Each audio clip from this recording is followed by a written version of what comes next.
అందరికీ నమస్కారం అండి. మనకి ఈరోజు ఏంటంటే ఎస్ఐఆర్ గురించి మనం తెలుసుకుందాం. మనకి ఎస్ఐఆర్ అంటే స్పెషల్ ఇంటెన్సివ్ రిపోర్ట్. మనకేంటంటే మన కేంద్ర ప్రభుత్వం ఏం చేసిందంటే అక్కడ సెంట్రల్ ఎలక్షన్ కమిషన్ అనేది మనకు ప్రతి రాష్ట్రంలో కూడా ఓటు కార్డులని వెరిఫికేషన్ కోసం అనేటటువంటిది ఈ డ్రైవ్ అనేది పెట్టడం జరిగింది. దీనివల్ల కలిగినటువంటి లాభాలు ఏంటి, నష్టాలు ఏంటి, దానికోసం మనం ఒకసారి తెలుసుకుందాం. ఈ కార్యక్రమం ద్వారా ఏం జరుగుతుందంటే ఏవైనా డబల్ ఓట్లు ఉన్నాయనుకోండి వాటిని గవర్నమెంట్ అనేది తీసేయడం జరుగుతుంది. అలానే మరి ఏవైనా దొంగ ఓట్లు ఉన్నాయనుకోండి వాటిని తీసివేయడం జరుగుతుంది. అలానే ఆల్రెడీ ఎక్కడో ఒక దగ్గర ఓటు వాళ్ళకి ఉంది అంటే ఏదైనా ఒక రాష్ట్రంలో, ఫర్ ఎగ్జాంపుల్ మనకు మన గ్రామం నుంచి మన ఇద్వానిపాలెం గ్రామం నుంచి అండమాన్ నికోబార్ ఐలాండ్స్కి ఎక్కువ మంది వలస వెళ్తుంటారు. సో అక్కడ వాళ్ళు మన గ్రామానికి చెందినటువంటి వాళ్ళు అక్కడ ఓటు హక్కు చేసుకున్నారు. అది మన గ్రామంలో మళ్ళీ ఓటు హక్కు వాళ్ళకి రావాలంటే ఇక్కడ ఆల్రెడీ వాళ్ళది ఎన్రోల్ అయిపోయినట్టు ఈపీఐసి అంటే మనకు వాటర్ ఐడి కార్డు ఉంటుంది కదా, ఆ ఎపిక్ నెంబర్ అనేది ఆల్రెడీ అక్కడ ఎన్రోల్ అయిపోయి ఉంటుంది. ఇక్కడ మళ్ళీ ఎన్రోల్ అవ్వదు. అంటే ఏదైనా ఒక్క రాష్ట్రంలో ఒక్క దగ్గర మాత్రమే ఓటు హక్కు అనేది వస్తుంది. అలానే డబుల్ ఎంట్రీలు అనేవి 80% అంటే ఒక వ్యక్తికి 2 ఓట్లు వస్తుంది. అతనికి ఆల్రెడీ ముందు ఒక ఓటు ఉంటుంది, మళ్ళీ వచ్చి ఉంటాయి. అటువంటి ఓట్లు అనేవి ఉండవు. నెక్స్ట్ ఇంకొక విషయం ఏంటంటే ఫోటో ఎప్పుడో పాతది ఉంటుంది. ఆ ఫోటో స్థానంలో ఏంటంటే కొత్త ఫోటోకి అవకాశం అనేది ఉంటుంది.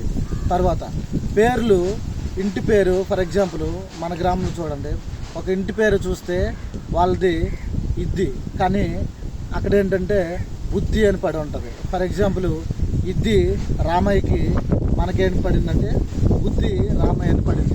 ఇలాంటివన్నీ కూడా మార్పులు చేర్పులు అవ్వాలంటే మనం ఖచ్చితంగా ఎస్ఐఆర్ ఫామ్ అనేది మనం ఖచ్చితంగా నింపి వాళ్ళకి ఇవ్వాలి. ఇందులో మనం ఏం చేయాలంటే ఎస్ఐఆర్ ఫామ్లో ముందుగా మనకు అందులో ఆల్రెడీ మనకు ఓటర్ కార్డు ఉంటుంది కదా, ఆ నెంబర్ అనేది ఇచ్చి ఉంటాడు, ఆ డీటెయిల్స్ అనేవి ఇచ్చి ఉంటాడు. అయితే 2002 తర్వాత పుట్టినట్లయితే దానికి కుడివైపు అనేది మనం రాయాల్సి ఉంటుంది. అలానే 2002 కన్నా ముందు పుట్టినట్లయితే ఎడం వైపు రాయాల్సి అనేది ఉంటుంది. అందులో ఏంటంటే ఫస్ట్ మనం మన యొక్క బంధువు పేరు రాయాల్సి అనేది ఉంటుంది. బంధుత్వం అంటే అర్థం ఏంటంటే ఫర్ ఎగ్జాంపుల్ ఆడపిల్లలకి అనుకోండి మనము మామ పేరు రాయాలి, పెళ్ళి అయిపోయినటువంటి వాళ్ళు, 18 సంవత్సరాల దాకా పెళ్ళి అయిపోయినటువంటి వాళ్ళు. అదే పెళ్ళి అవ్వనటువంటి వాళ్ళకి అనుకోండి వాళ్ళ యొక్క తల్లి లేదా తండ్రి లేదా నాన్నమ్మ లేదా తాతయ్య పేరు రాయాలి. తర్వాత కాలంలో మనకు ఒకవేళ అబ్బాయి అనుకోండి వాళ్ళ తాతయ్య పేరు రాయాలి. వాళ్ళ తాతయ్య పేరు ఒకవేళ తెలియకపోతే వాళ్ళ అమ్మమ్మ పేరు కానీ వాళ్ళ నాన్నమ్మ పేరు కానీ రాయాలి.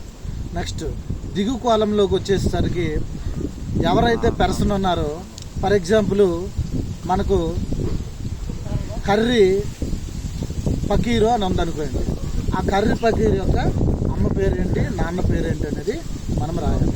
అంతకన్నా ముందు ఏంటంటే వాళ్ళ ఫోన్ నెంబర్ ఖచ్చితంగా ఇవ్వాలి.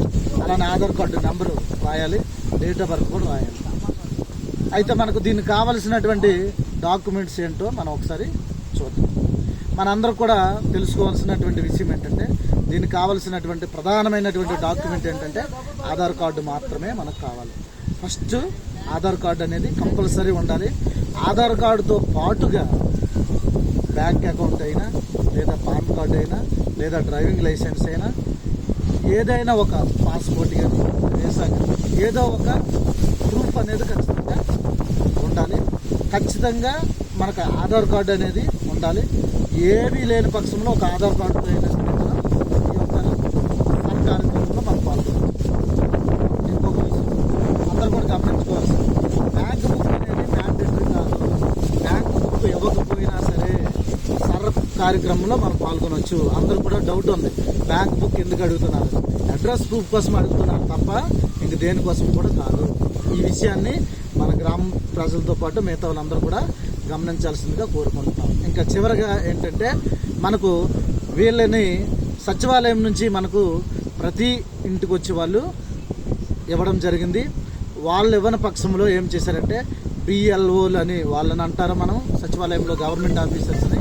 అలానే బిఎల్ఏలు అంటే బూత్ లెవెల్ ఏజెంట్లని వాళ్ళు ఏం చేశారంటే, ఎన్నికల కమిషన్ ఏం చేసిందంటే ప్రతి పార్టీకి అంటే Telugu Desam party, Janasena party, BJP party, అలానే మనకు వైఎస్ఆర్సీపీ పార్టీ, ఇలా సిపిఐ, సిపిఎం ఇలా ఉన్నటువంటి పార్టీలన్నింటినీ కూడా ఇన్ఫామ్ చేయడం జరిగింది. వాళ్ళు వాళ్ళ గ్రామాల్లో ఉన్నటువంటి బూత్ లెవెల్ ఏజెంట్స్కి ఏం చేయాలంటే తప్ప ఉప్పు అనేటటువంటి పరిశీలన చేయాలి. అంటే వీళ్ళు బిఎల్ఓలకి సహకరించాలి. వీళ్ళతో పాటుగా స్థానికంగా ఉన్నటువంటి అంగన్వాడీ వర్కర్లు కానీ, నెక్స్ట్ ఆశా వర్కర్లు, మిగతా వాళ్ళందరూ కూడా వెలుగు నుంచి వీళ్ళందరూ కూడా సహకారం అందించి వేగంగా ఈ కార్యక్రమం జరగడానికి అందరూ కూడా పాటుపడాలని చెప్పి రిపోర్ట్స్ అలానే సమాచారం రావడం జరుగుతుంది. వీటన్నింటి కూడా మనకు జిల్లా లెవెల్లో జిల్లా కలెక్టర్ గారు మనకేంటంటే అధికారిగా ఉన్నతాధికారిగా ఉంటారు. దాని తర్వాత ఏంటంటే పై స్థాయిలో ఆంధ్రప్రదేశ్ రాష్ట్ర ఎన్నికల కమిషన్ అనేవి ఉంటాడు. అలానే ఇంకా పై స్థాయిలో దేశం లెవెల్లో మనకు భారతదేశానికి సంబంధించి సెంట్రల్ చీఫ్ ఎలక్షన్ కమిషనర్ అనేటటువంటి వాడు అధికారిగా ఉంటాడు. కాబట్టి ప్రజలందరూ కూడా దీన్ని గమనించి ప్రతి ఒక్కరు కూడా ఇందులో పాల్గొనాలి. ఇందులో చూడండి, ఇది కానీ నింపకపోతే ఏమవుతుంది అంటే మన ఓటు అనేది పోయేటటువంటి అవకాశం అనేది ఉంటుంది. కాబట్టి దయచేసి మీ ఓటు కాపాడుకునే బాధ్యత మీ చేతుల్లో మాత్రం ఉంది.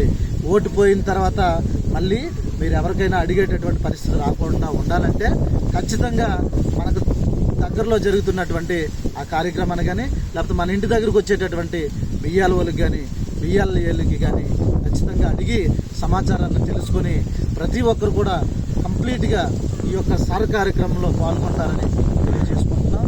ఇంకా మనకు ఇంకొక చివరి విషయం ఏంటంటే, మన ఇద్వానిపాలెం గ్రామంలో ప్రతి ఒక్క ఇంటికి కూడా ఆల్మోస్ట్ ఇవ్వడం జరిగింది. అక్కడక్కడ కొంతమంది ఇవ్వలేదు అని అంటున్నారు.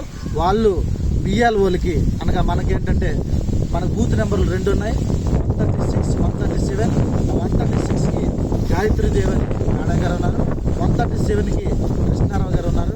అందులో బిఎల్ఏలుగా మనకేంటంటే వివిధ పార్టీలకు సంబంధించినటువంటి వాళ్ళకి బిఎల్ఏలుగా కూడా మనకు బిఎల్ఏలుగా మళ్ళీ ఎవరు నియమిస్తారంటే ఆయా పార్టీలు. ఫర్ ఎగ్జాంపుల్ తెలుగుదేశం అనుకోండి, తెలుగుదేశంకి ఒక నాయకుడు, ప్రధానమైన నాయకుడు ఎవరో ప్రస్తుతానికి అతను ఒక అండర్లో ఎంఆర్ఓకి, ఎండిఓకి వీళ్ళందరికీ ఇన్ఫర్మేషన్ ఇచ్చి నియమించుకుంటాం.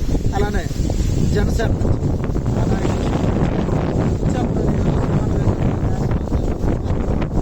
మరి బీజేపీకి సంబంధించి ప్రధానమైన ఎవరు ఉంటారో వాళ్ళు, అలానే వైసీపీకి సంబంధించినటువంటి ప్రధానమైనటువంటి నియోజకవర్గ ఇన్ఛార్జ్ ఎవరు ఉంటారో ఇలా మన ఇచ్చాపురం నియోజకవర్గానికి సంబంధించి ఆయా ఇన్ఛార్జీలు ఏం చేశారంటే పార్టీ నాయకులకు చెప్పి ప్రతి గ్రామంలో వాళ్ళందరూ కూడా సహకరించాలని చెప్పడం జరిగింది. వాళ్ళతో పాటు మీరు కూడా ఈరోజే మీరు కానీ ఇంకా బిఎల్ఓలకి మీ యొక్క పత్రాలు సమర్పించకపోయినట్లయితే ఖచ్చితంగా అందరూ కూడా బిఎల్ఓలకి మీ దగ్గర ఉన్నటువంటి పత్రాలను కూడా సమర్పించండి. ఖచ్చితంగా మాత్రం ఎన్రోల్ చేసుకోండి. ఎందుకంటే మన ఓటు హక్కు మనం కాపాడుకునేటటువంటి బాధ్యత మనపైన కూడా ఉంది. తర్వాత మనం మళ్ళీ ఎవరి మీద పెట్టేటటువంటి బాధ్యత కాకుండా మీరు ఈ ఫామ్ 2 ఫామ్స్ మీకు ఇచ్చి ఉంటారు. కాబట్టి ఆ 2 ఫామ్స్లో మళ్ళీ ఏం చేయాలంటే ఒక ఫామ్ మీ దగ్గర ఉంచుకొని ఇంకొక ఫామ్ మాత్రమే వాళ్ళకి ఇవ్వాలి. వాళ్ళకి ఫామ్ ఇచ్చేటప్పుడు ఫోటో మీరు లేటెస్ట్ ఇచ్చుకుంటే మాత్రం ఆ ఫోటో మళ్ళీ మీకు వస్తుంది. కాబట్టి దయచేసి ప్రతి ఒక్కరు కూడా గమనించుకొని ఈ యొక్క SIR కార్యక్రమంలో ప్రతి ఒక్కరు పాల్గొని మన గ్రామంలో చేస్తారని